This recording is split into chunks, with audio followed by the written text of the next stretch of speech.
So, I know I'm not the only one who's obsessed with Heated Rivalry, right? So, for those of you who don't know, Heated Rivalry is a new TV show that has been airing just over the past couple weeks, December 2025.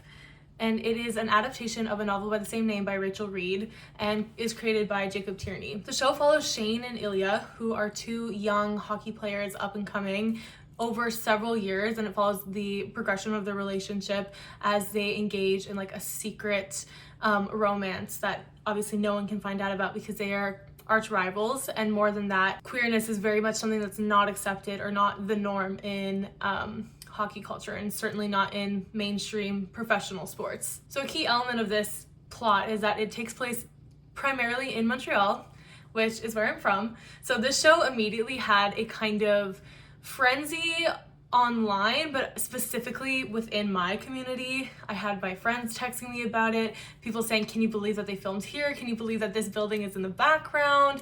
I posted a story on my close friends of one of the buildings that's in the background of shots, like in the middle of an episode, and every single person responded to my story saying, oh my god, I knew I recognized that building, I can't believe it was there. So like in the Montreal context, this show especially is really like in the culture. Everyone I know is watching it. Everyone at my school is watching it. It's like a big topic of conversation. Even more so than that, this is where the show premiered. It premiered at a really small festival called Image Plus Nation, which is a queer film festival that I actually saw a different film at this year. And I like Heated Rivalry was completely not on my radar at this time. So that just goes to show like the absolute frenzy that has taken over social media. So when I was watching the show, I had so many things running through my mind. I honestly did not know if I was gonna like it because, speaking candidly, I am not a fan of hockey. I dislike the culture of hockey and the culture of the men I grew up around who played hockey, especially like people my own age in high school, which I have some stories for y'all later, don't worry. But when I was watching the show, I had so many things running through my mind,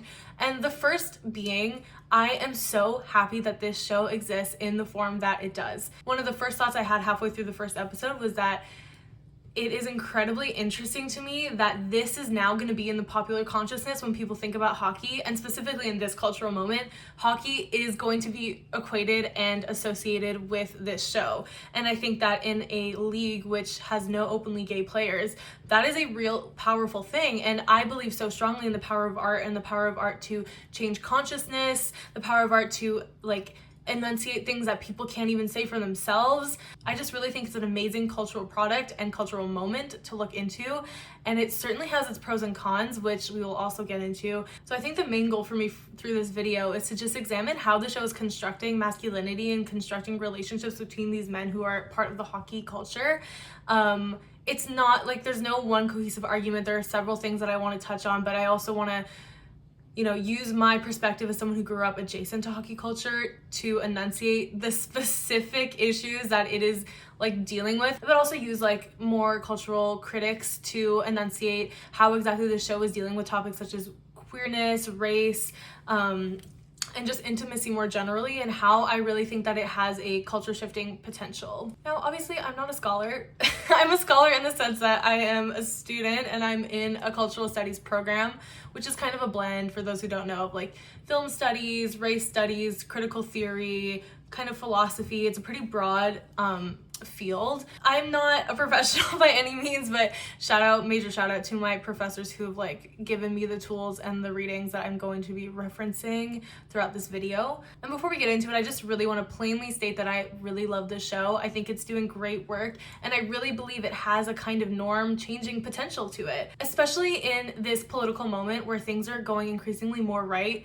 I really think that it's important to acknowledge that any kind of media that is depicting non-normative anythings, relationships, whatever it is, we have to lean on the side of praise rather than criticism. Regardless of their flaws, this is the first hockey show about gay men that I'm aware of. Certainly that's reaching this cultural impact. So I really think it's important to acknowledge the work that it's doing, even if it's flawed. I think there's a similar argument to be made about Barbie, which came out a few years ago. I know there was a lot of criticism about the feminism it was presenting being very simplified, but I do also think that when I was in that theater, I go to the movies a lot and I have never seen feminism so clearly and plainly stated on a movie of such grand scale and with such big budget and with such cultural reach.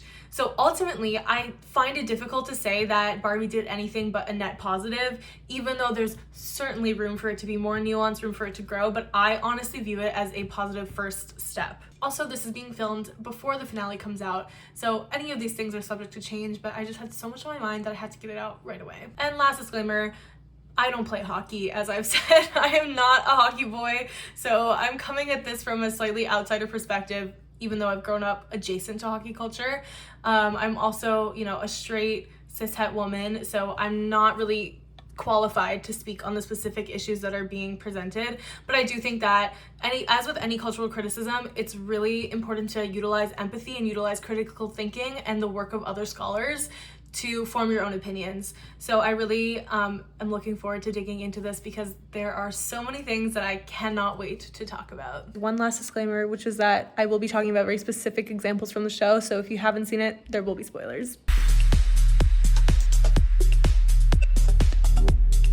So in case you guys didn't know, this show is full of steam. It is a steamy show. I think that was one of the first things that was told to me about the show. It was one of the only things I was seeing online, especially when the first episode or two were out, was how steamy it was. And when I was watching the show for the first time, something that immediately came to mind was Audre Lorde's essay, Uses of the Erotic, and I knew that I wanted to go back and read that essay specifically through the lens of this show. Audre Lorde was a Black feminist lesbian scholar who wrote a lot about Black feminist theory, queer theory, and so on, and her essay, Uses of the Erotic, was first published in 1978. The text is primarily concerned with the experiences of women in the realm of eroticism and under patriarchy, but I really think that reading it through the lens of Heated Rivalry, there's a lot that you can pull from the non-normative relationships that are being presented. Here is Lorde's definition of the erotic. When I speak of the erotic, then, I speak of it as an assertion of the life force of women,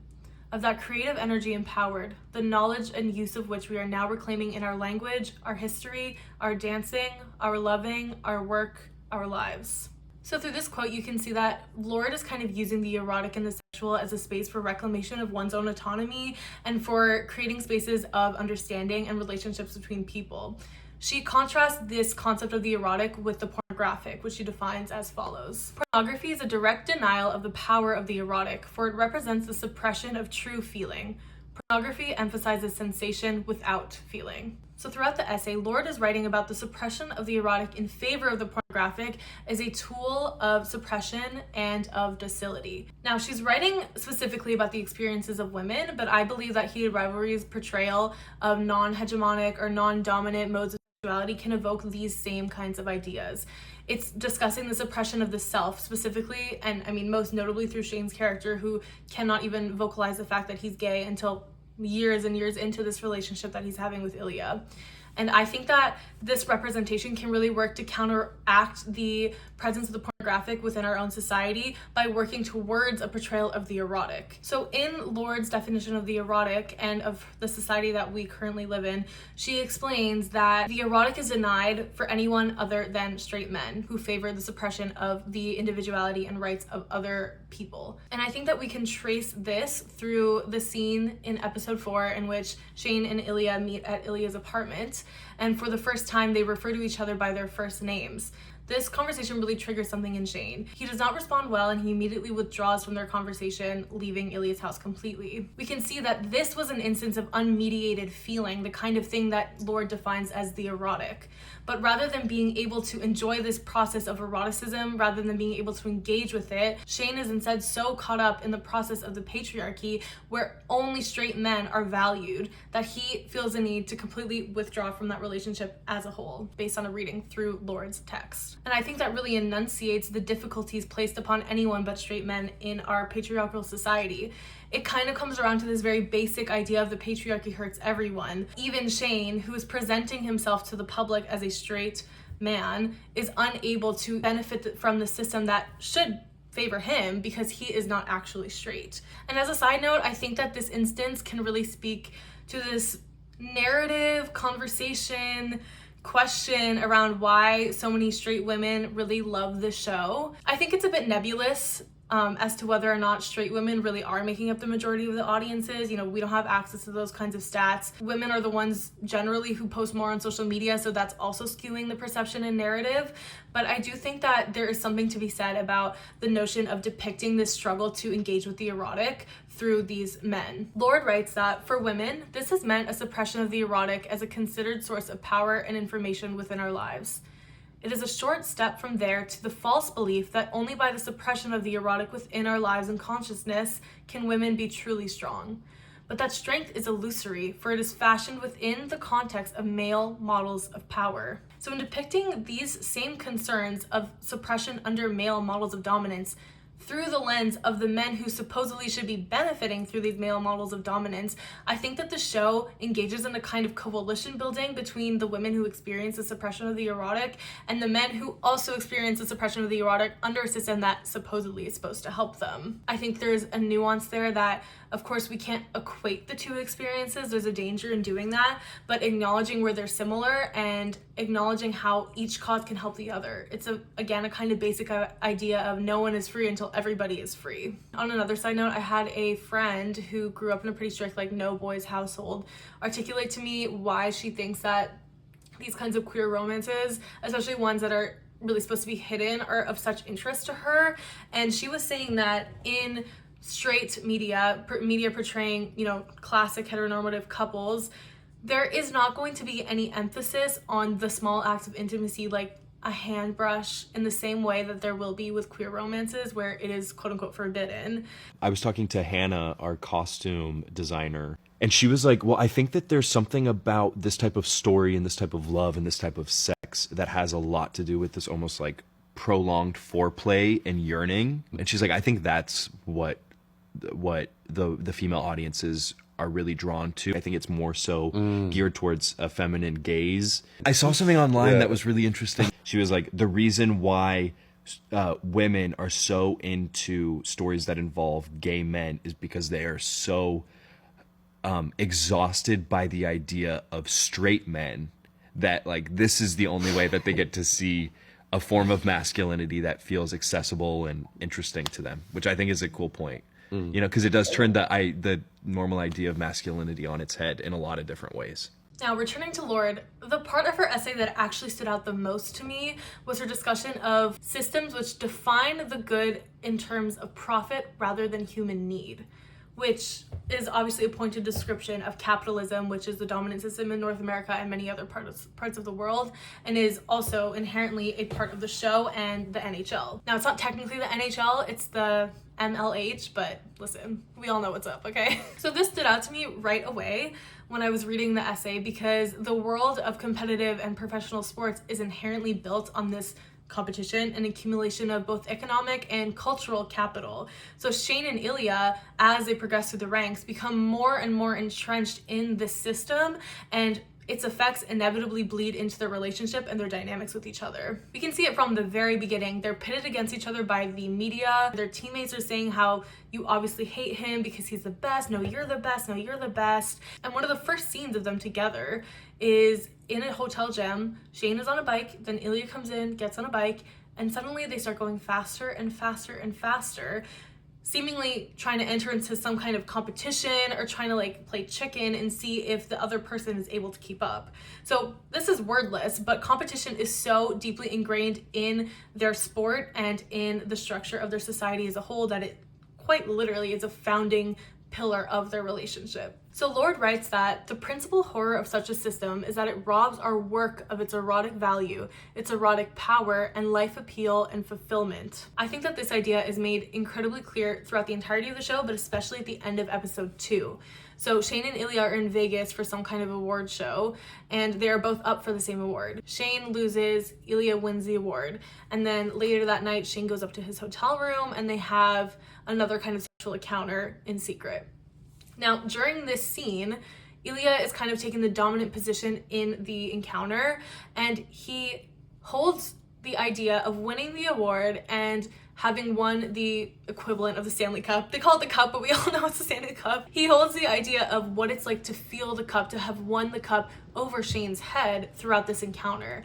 And I think it's really interesting that it is this specific scene that leads Shane to question why they didn't kiss. As he's leaving, he drafts a text message in which he writes and deletes a text to Ilya saying, "We didn't even kiss." The work that they are both engaging in by playing professional hockey is so tied to competition and this capitalist system that bringing it into the bedroom is inevitable and robs the encounter of its erotic potential. And I think Ilya's instinct to bring in the fact that he won something over Shane is not necessarily a flaw of his character. I don't think that the show is taking a stance for or against anything in this instance necessarily, but I think it is certainly reflecting how difficult it is to extricate one's personal relationships from the systems that we're embedded in. The capitalist structure is so strong both within culture itself but also within the specific sport that they're playing that it inevitably bleeds into their personal relationship and causes this kind of friction. And I think it points to something interesting about how difficult it is to create spaces that don't discuss capitalism, that aren't predicated on this kind of economic structure that bleeds into our personal structures, but that reading it through Lorde's text can kind of define these attempts at building new spaces without competition inherently ingrained in them as a kind of revolutionary act and working to find self-determination outside of the confines of the system that we're all inevitably a part of. And just to conclude on this section, I think that even though a lot of these instances could kind of be read as throwaway lines, these kinds of underlying structures are what make the show possible. The story doesn't work if they don't play professional hockey. Professional hockey in Canada and in the US doesn't exist unless it's predicated on capitalism. And I just really appreciate Lorde's text for kind of helping me enunciate what exactly is so interesting and so topical and so accurate about their relationship. So when I was rewatching the show to take notes on it, the thing that stood out to me the most and kind of surprised me the most was Shane's relationship and reaction to Ilya's speaking Russian. He goes from making fun of Ilya's English and accent really consistently to expressing that he himself wants to speak Russian. I think that that progression maps pretty clearly onto Shane's acceptance of his own identity and on a decreased care for not fitting in and conforming with the rest of his community. Throughout the season, he is consistently grappling with the idea that he might be considered an outsider. There are several instances that point to this, but they are mostly revolving around his race. One of the very first instances of this is in the first episode when Shane is doing a post-game interview, and the interviewer asks in French whether he believes that he shares any of the same challenges as Serena Williams or Tiger Woods, who are two of the most famous professional Black athletes in the world. Now, one key element of this interview that on my copy at least did not get translated into the subtitles is that the interviewer says in French, "Si on se comprend," which translates directly to "if you understand what I mean." And that phrase not being included in the translated subtitles I think is a real loss because it speaks directly to an unwillingness to actually name the structures that would allow an Asian man and a Black woman and Black man to share the same challenges. Again, this isn't a critique of the show itself, but I think that it's a reflection of how corporations are able to skate around issues by not directly naming them, but still getting credit for having discussed the race issue, so to speak. And Shane's reaction to this question really depicts the tension that he could be experiencing internally. He responds in French, but I don't think about stuff like that. I'm just super happy to play for the Metros. I think this leaves a lot of room for interpretation and critique. Now, firstly, his refusal to engage with this question kind of at all can be read as a refusal to engage with the premise of the question, which itself is highly problematic. Equating two Black players in two different sports in two different gender roles with an Asian man in a third unrelated sport is highly reductive. So we can read Shane as rejecting, again, the basic premise of the question. However, there is something to be said about the fact that against his own will, he is being made into a stand-in for the rest of his race. So whatever he responds is going to be read, especially by a white audience, as a kind of stand-in for how every other Asian player would react in this situation or how they view themselves in this situation. You could say that by not engaging in this kind of solidarity, he's denying any structural problems at all. But again, the interviewer's refusal to actually name the structures that would cause these challenges to occur at all speaks to the enormous pressure that Shane would be feeling to not speak out against the league, who refuses to even name or say the word racism. This conflict is then brought up again in episode 4 when Shane meets Rose, who's an actress who's not directly involved in hockey, but says that she grew up, loving hockey. Her brother is in like a non-professional league, so on and so forth. She directly tells Shane that it must have been really hard for him growing up as the only Asian kid on his teams, to which he instinctively responds that, well, he wasn't the only Asian kid. Shane holds on to the fact that he had a Western last name as a reason why the other kids seem to kind of forget to talk about him, forget to make fun of him. And I think that really enunciates, again, the fact that being perceived as an outsider has concrete negative impacts. So of course, when the interviewer asks, what challenges do you face, based on the experiences that he's had from the very ground up basic children level hockey all the way up to the professional league, he's hesitant to speak on the fact that his race would make him different in any kind of way, because that difference is not permissible. It's not that he doesn't think about these kinds of things. He had an answer ready to go as to why he wasn't bullied as an Asian kid. It's clear that he witnessed it firsthand, but that his proximity to whiteness was something that allowed him to be sheltered from it. And I think that really speaks to the problems of the league as a whole, the problems of hockey as a whole, the problems of a conforming mindset, because he couldn't speak out against it. In a system where these kinds of hierarchical values are built from the absolute ground up, it makes complete sense that he would reject any notion that he's an outsider in order to preserve his insider status. When Shane made that comment, it really reminded me of a time that I was in high school, and there was this hockey boy who was in my class, and I did not talk to him very much. I didn't really like him very much, but for some reason, this class was a dead day in class. There was it was a long story, but we were 4 people in class. It was also during COVID. So at lunch, I think, okay, let me extend a hand. I'm trying to be civil. So I start talking to him, and I say, I don't know how it came up, but I say, oh, I just find hockey culture to be really crazy. And he looks at me. He's a white man, for context. He looks at me, and he smirks, just laughing, saying, oh yeah, once I told an Asian kid on the ice to go eat a dog. You should have seen the look on my face. I was like, what? That was certainly the end of that conversation. But just to say, he said it without any shame, any self-awareness. And I think that, it goes to show that these kinds of values are almost encouraged. No one said anything about that. Clearly no one told him that wasn't an okay thing to say, because he's coming to say it to me with a laughing smile on his face. So to return to the Russian language, when Shane is referring to Ilya's accent, it can be read as another assertion of his insider status, especially since these comments are often made in moments where Ilya is trying to hold something over Shane. So in episode 1, Shane tells Ilya, wow, those English words just roll off your tongue. And he is saying that in response to a comment Ilya is making about his sexual enjoyment, which is putting him in, quote unquote, a vulnerable position. In episode 2, Shane asks Ilya, when did your English get so good? And again, this is in response to a moment where Ilya is rejecting something Shane has asked for, a moment of vulnerability. In episode 4, we start to see kind of a shift. He overhears Ilya on the phone to his family in Russia, and when he returns, he asks about his father. Ilya asks, oh, you speak Russian now? And Shane says, well, I know the word for father. And this instance triggers a moment of intimacy. They had been sitting really far apart from the couch from each other before that. There was a bit of an awkwardness in the air, and this triggers Ilya to bring Shane in, and they cuddle each other. This moment of domesticity is triggered by Shane's willingness to engage with Russian instead of make fun of Ilya's lack of English. Of course, this all comes to a head in episode 5 when Shane tells Ilya that he wishes he could speak Russian while they're on the phone with each other. Shane, earlier in the episode, had finally out loud said that he wants more from his relationship with Ilya. He's finally accepted his feelings for Ilya, and thus his status as an outsider is less of a concern for him as he grows to accept these kinds of feelings. So as Shane accepts his feelings for Ilya and thus his feelings towards his own identity, we can see that he grows less concerned with preserving his insider status. Rather than using language as a tool of distancing, it switches to being a tool of unity and shared feeling, which again, Audre Lorde characterizes as a part of the erotic. I think that this quote in her essay really enunciates the significance of this transition. In order to be utilized, our erotic feelings must be recognized. The need for sharing deep feeling is a human need, but within the European American tradition, this need is satisfied by certain prescribed erotic comings together.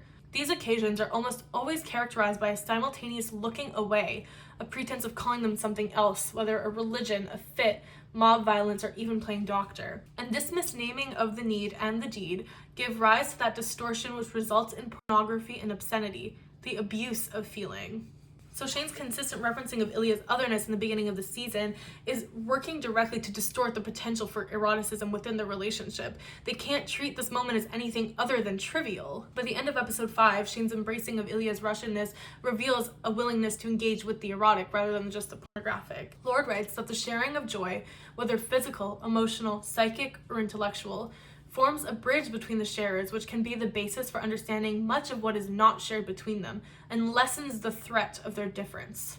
As Shane continues to engage with the Russian language rather than reject it, the differences that he is pointing to as a way to preserve his insider status become less and less significant. This last part of the quote, lessening the threat of their difference, is exactly what occurs between Shane and Ilya. As Shane removes himself from concern with conformity, he allows himself to engage in this kind of shared joy between himself and Ilya. It should also be noted that Shane's othering of Ilya through the use of Russian is not reserved just to him. It's also present through his teammates.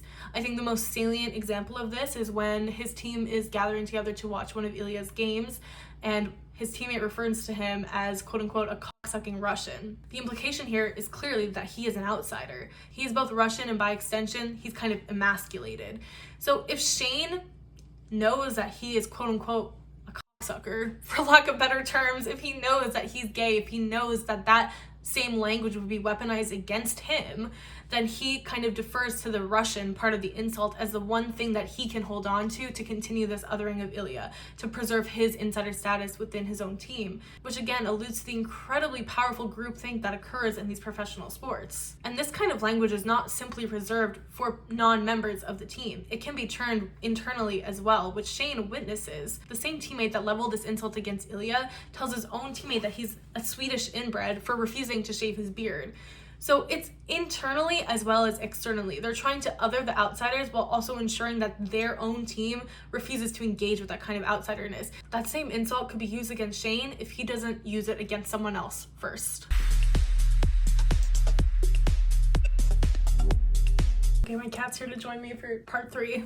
What's up, girl? So this is where I'm going to bring in some of my more personal observations from growing up in Canada, specifically in Montreal. If you're not Canadian, I honestly think it can't be articulated just how integrated hockey is in everyday life.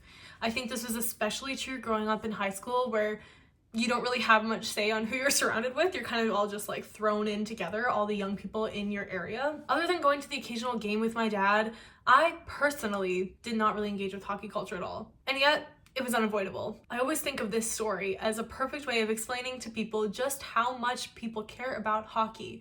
There was a boy who went to our high school for a year and a half, not even a year and a half. And then a few months into our last year, he left. He went to do some kind of training camp or something. I know that he ended up committing to some university to play hockey. And yet, despite not graduating from our school, not being part of the graduating class, he got a spread in the yearbook talking about how great his accomplishments were. And I just think that it was really insulting to see that when there were so many other students who were part of the school community and doing things within the school itself who absolutely did not get this treatment. And I remember my friends and I kind of rolling our eyes, being upset about it, but not being surprised, because honestly, every day we would be making jokes about how much the teachers were just obsessed with the hockey boys, about how they would get away with anything they wanted, how there was no discipline, especially, to no one's surprise, by the male teachers. They were never getting any kind of discipline. They were allowed to do whatever they want. And it was a very kind of stereotypical but like lived experience of the girls being expected to do way more than the boys were ever expected to do. I even had a teacher, oh my God, I had a student teacher even say in this class with like majority hockey boys that to us, that boys will be boys. I mean, what decade are we living in here? So even though these boys that I went to high school with by no means were professional players, are not going to be professional players, the disillusionment that I have with the sport is really strong and was stemming from these interactions that I have with people who are engaged with the culture. And as I was saying before, the culture doesn't just appear at the highest levels. The culture is built from the ground up. So in the first episode, Shane's mom said something that is not really focused on, and the audio is actually fading out as she's saying it, but it stuck out to me so much. She tells one of the reps that they're talking to that being a fan of the Metros is, quote, part of how I came to feel Canadian. So as I've been saying, hockey is so deeply embedded in Canadian identity, more so than even culture. In associating these two things so closely, I really think that there's a kind of acceptance and approval of the values being peddled by hockey as part of Canadian values. So when we see issues of racism, issues of sexual assault, issues of misogyny happen within these contexts and we're not critical of them, we're associating those values with what it means to be Canadian, which is highly problematic. I don't have to tell you twice. There was a recent article with a former professional hockey player who is openly gay, not from the NHL, but nonetheless very high up in hockey culture. His name is Brock McGillis, and he said in this article that he does not believe that hockey players would be talking positively about the show if they're watching it at all. And he says that hockey has a problem with homophobia and that it's normalized in the sport and that it starts at a very young age. One of my first reactions when I was watching the show was how much my classmates in high school would have hated it. And I said that they would have hated it because they were misogynists. They did not like women. I will just say that very plainly. Like, I really believe that to be true. That was my personal experience listening to the way that they would talk when they didn't think we could hear them. They would call each other gay for doing nice things to each other. Just with that context, I think that this cultural moment is very, very significant. There's something to be said about the fact that right now, hockey culture is being associated with this show. These two things are being paralleled with each other, and I think that it's incredible to see a show that's so unabashedly queer, so unabashedly centers romance, being tied to hockey. I think that a moment that really enunciates why I think this is so exciting and revolutionary, to be honest, and I'm not even kidding, I'm laughing, but I'm not kidding. The beginning of episode 4, when they're playing a game and it's cross-cutting between Shane and Ilya on the ice and Shane and Ilya in the bedroom, is an incredibly interesting and effective way of establishing a link between hockey and masculinity and queerness and intimacy. In calling attention to the inherent tension and eroticism of physical proximity in contact sports, I think that we can move towards a destigmatization of these kinds of things. You know, there's a phenomenon of intimacy only being permissible when it's in hyper-masculine settings or in public. And this scene, I think, points to the absolute ludicrousy of that sentiment, how those two things really can't be extricated from one another. There are homoerotic undertones that happen in these sports because they're the only settings in which men, straight men, are allowed to be intimate with each other and have a kind of emotional proximity to one another. Once when I was traveling, I met these two doctors. They were men, they were probably in their mid to late 20s, and they were doing their residency in Australia. And one of them said that the only time that they ever talk to one another about emotional things is while they're watching sports. And I think that this link between the intensity of sports, the inherent kind of physicality and masculinity of sports, and that being the venue for emotional catharsis to occur is so interesting. It's simultaneously a space where men can be themselves while also being hyper concerned about conforming and fitting in with the rest of their teammates. Now, I know that there has been a lot of social media conversation, specifically in the last few days, about whether or not the show is actually depicting homophobia or not. To be clear, it is 100% depicting homophobia. The homophobia is not hidden by any means. There's so many examples, but just to name a few very obvious ones. The comment about Ilya being a cocksucking Russian, his brother calling him the F slur, and just the fact that they're both so afraid to come out obviously speaks to the intense homophobia of the NHL. Now, I have to say that the things that I have witnessed, they don't even, the show does not even come close to depicting the true terror of being sat beside a group of hockey boys. Okay, it does not. It just does not. That's just the reality of it. The words that they're using, the absolute hatred for anyone who doesn't want to conform, I have to be honest, I don't think that the show is really depicting that, okay? That's my opinion. I'm not in those locker rooms, but I've been adjacent to those locker rooms, not at a professional level, but at the level where these kinds of players are growing up in. And I just have to say, I find it difficult to not critique it when you've seen it for yourself. I mean, you don't even need to look further than the World Junior Hockey Trial, where several of the players are being tried for sexual assault. Now, I think there's something to be said about whether that's the point of the show. Do I think that I would want to watch a show where those things are being depicted left, right, and center?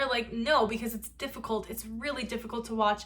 And I do think ultimately the show is not trying to be, a Debbie Downer, so to speak. However, I think we need to criticize the fact that it's kind of concealing the genuine extent of the problems within this culture. It reminds me of an idea outlined in a paper about Donald Duck, believe it or not. It's called How to Read Donald Duck by Ariel Dorfman and Armand Materlet. I might be saying that incorrectly, which I read for one of my courses this semester and has a lot of interesting stuff in there.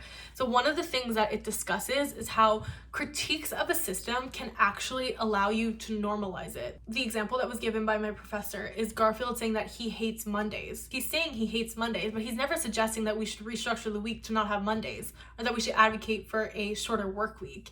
He's kind of engaging in a criticism that actually normalizes the issue, presents it as, well, that's just how things are. Do I think that the show is not being critical? No, I think it's being critical, but do I think that it's advocating for a systemic change? I don't know if it's doing that.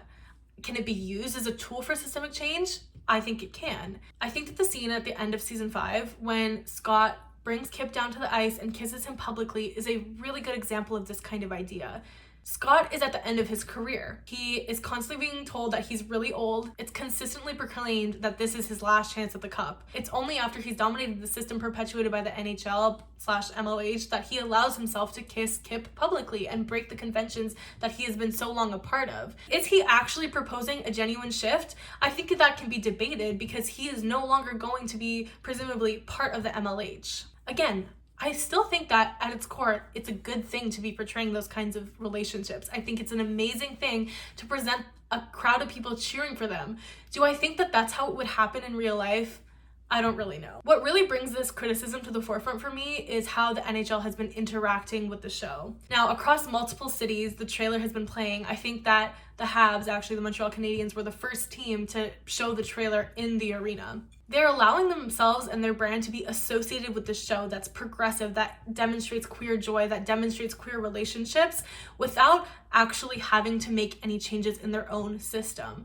This came to even greater of a head a few days ago when an NHL rep spoke to an outlet and said that they are happy that the show is bringing in new fans and we hope to see you all at the rink. This rep is more than happy to benefit from the queerness of this show as long as it's bringing in more money. They don't actually have to make any systemic changes as long as the show is doing that for them. I'm not very knowledgeable about the NHL, about their policies, any of that, but the response to that tweet was that that's a pretty ironic thing to say when the NHL tried to ban Pride tape in 2023. They rescinded that, but they tried. They're not especially known for being a progressive organization. So returning back to Lorde's essay, all of these relationships are being mediated through capitalism. The NHL is more than happy to endorse the show so long as it helps them accumulate more cultural and economic capital. Given this context, I think there's something to be said about how much the show could have criticized hockey at all and still had the success that it did. These tensions really remind me of an essay by Gayatri Chakravorty-Spivak, which was published in 1988 and is called Can the Subaltern Speak? The premise of this essay is that in pieces of media, marginalized characters are unable to actually speak for themselves. Rather, the organizing logic of the system in which the work was created, in her case, she's specifically discussing colonialism, but it can certainly extend to other systems, including capitalism. This system will prohibit characters from speaking in a way that's not censored by the logic of this system. What they actually want to say is made opaque by the incredible force exerted upon this media by the system in which it's being created. So how much can the characters really point out the flaws in the system that they're a part of when it's this very system that's allowing the show to be made in the first place, if you can kind of see the dilemma there? How much otherness can this progressive show really take and still have the impact that it does, especially in such a hostile political climate? I think that it leaves us needing to hope that people can read into the extent of the homophobia that's there. And again, the homophobia is not made subtle, but in today's day and age, media literacy is truly at an all-time low. So unfortunately, it kind of does seem like a bigger ask than it should to ask people to understand the embeddedness of homophobia within the system the show is taking place in. Nonetheless, I really believe that the show has transformative potential. I don't think that it's fair to criticize it for not going far enough when it is the only show that's going kind of far at all, especially in the realm of professional sports, as far as I'm aware, certainly with its cultural reach. Yes, there's a risk of co-optation. The NHL is certainly trying to co-opt it. But ultimately, is there a benefit from the NHL playing a trailer of two gay hockey players kissing each other on screen during the games? I ultimately think that's a net positive. I ultimately think that that can help build an association between hockey and queerness that maybe could shift the norms. It reminds me of this idea of the logic of consequences. If someone believes that them speaking out about queerness will be perceived poorly because of the context of the show, and they don't say anything negative, well, I think that's ultimately positive. If it can shift the logic of consequences for people, it has the potential to shift the greater norms as a whole. Even if it's not yet permeated into hockey culture itself, even if the NHL is trying to co-opt the parts that they can benefit from, I really think that it has the potential to be kind of revolutionary. I think it's amazing that the show is made. I know I said some critical things, but I think that it's important to think critically about the stuff that we're consuming, but I just want to end it like I absolutely love this show. I think that it's doing great work, and I think it's doing more work for hockey culture than I personally have ever seen in my 20 years being consciously aware of it. Now, I know there's a lot of people who have not seen the show who kind of assume that it's like kind of hallmarky, not very well made, and you know, I study film, so I can be prone to that kind of thinking. I think this show is incredibly well made and is really aware of the medium that it's made in. I think that our romance stories deserve to be treated with the same prestige as any other kind of story. I think that this show really understands that, and it's taking the audience very seriously, and I think the creator is taking it very seriously. I think that a big reason why people are responding to it is for that reason. The show is not scared to use the medium to its fullest potential, and it's making some filmmaking decisions that I think are so incredible and make me so happy, and I've been thinking about them, and I think it's a great work of adaptation. Personally, my biggest pet peeve when it comes to book to screen adaptations is when the adaptation doesn't realize that it's no longer a book, when it doesn't use the full potential of the medium to its own advantage. And this show does not do that. And let me quickly list some things that they did that I think was so great and a really great example of why people are holding on to the show. Difference in framing between Shane's family and Ilya's family in episode 1. Shane is quite literally standing together with his parents while Ilya is physically separated from his father by one of the executives. At the end of episode 1, Shane scans the bar in a way that's paralleled with Ilya later in the club scene, creating an association between the two instances. In episode 2, the music stops when Shane slams down his phone. They're playing with a diegesis as a means of communicating fantasy and the all-consuming nature of their relationship. Erasing text messages is an incredibly effective way of showing an inner monologue that can be really lost from book to screen adaptations. In episode 5, the framing of their faces almost overlap, and a really great depiction of their mental desire for closeness in a setting where they can't physically get any closer than they already are. The eye lines on the ice especially drive the cut and the relationships between the characters and indicate to the audience exactly how much they care about each other. Isn't that so beautiful? Last but not least, a dolly zoom at the end of episode 5. That one really caught me by surprise, but I loved it. A dolly zoom is a really classic cinematic technique popularized by Jaws. There's a famous shot from Jaws, I'm sure everyone knows what I'm talking about, and it's meant to invoke a kind of feeling of vertigo and destabilization, and that's what Shane experiences at this life-changing piece of information that Scott is gay. So yeah, those are my thoughts on Heated Rivalry. If anyone has any thoughts on that, I mean, it feels silly to say this when I have 0 subscribers, but like I would love to hear it because I have been talking to everybody I know about this show. Like the real struggle is going to be not bringing it up on Christmas dinner. That's going to be a tough one for me. My voice is gone because I've been talking so much, but yeah, I hope that people found this interesting. I found it so interesting, and I don't know, I think that I might make a little follow-up after episode 6 if more things are revealed. Anyway, have a good Christmas and enjoy the finale of Heated Rivalry. A Heated Rivalry has shown me that if we can be horny enough, and freaked out enough, okay, and believe that love and building love takes time, that we can defeat fascism. I believe that to my core.